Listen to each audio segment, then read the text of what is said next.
Space is filled with countless hot burning stars, and all of them radiate an enormous amount of heat.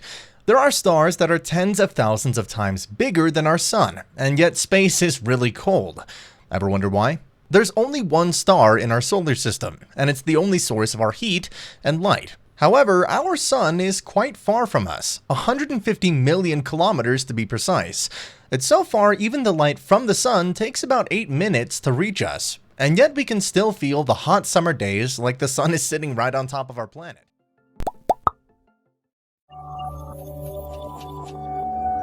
After the sun, the closest star to our solar system is Proxima Centauri, about 4.5 light years from our planet. When you look up at the sky, you'll see billions of stars above you, and with so many stars around the galaxy, is it fair to say that the space must be really hot? But no, right? However, from a certain point of view, we can't say that space is hot or cold. It's nothing but only a vacuum, and the void of nothing has no temperature. So it's not that space is cold, but there's nothing in it to be cold. All of this has to do with heat transfer. In basic terms, heat transfer means the process by which the heat flows from one object to another due to the temperature difference between the two. There are three main ways by which heat transfer occurs: conduction, convection, and radiation. You can heat one end of a metal rod, and yet the entire metal rod gets hot. That's the example of conduction. Also, when you heat the bottom of a water tank, all the water heats up. And this is an example of convection.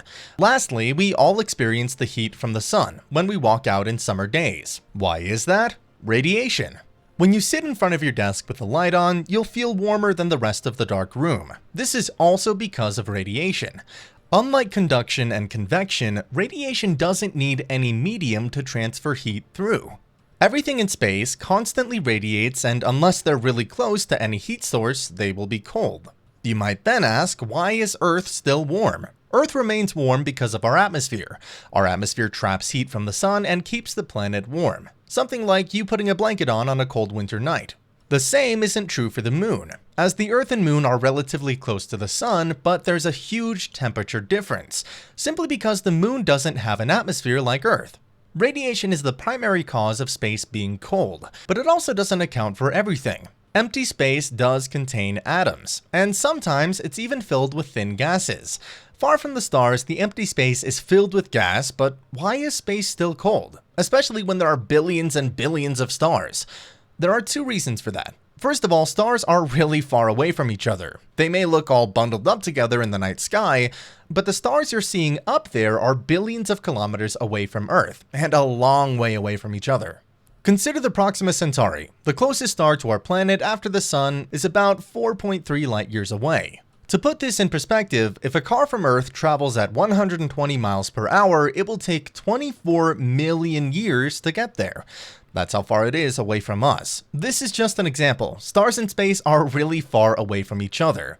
All these stars are hot, sure, but they're so far apart it makes it impossible for them to heat up the entirety of space.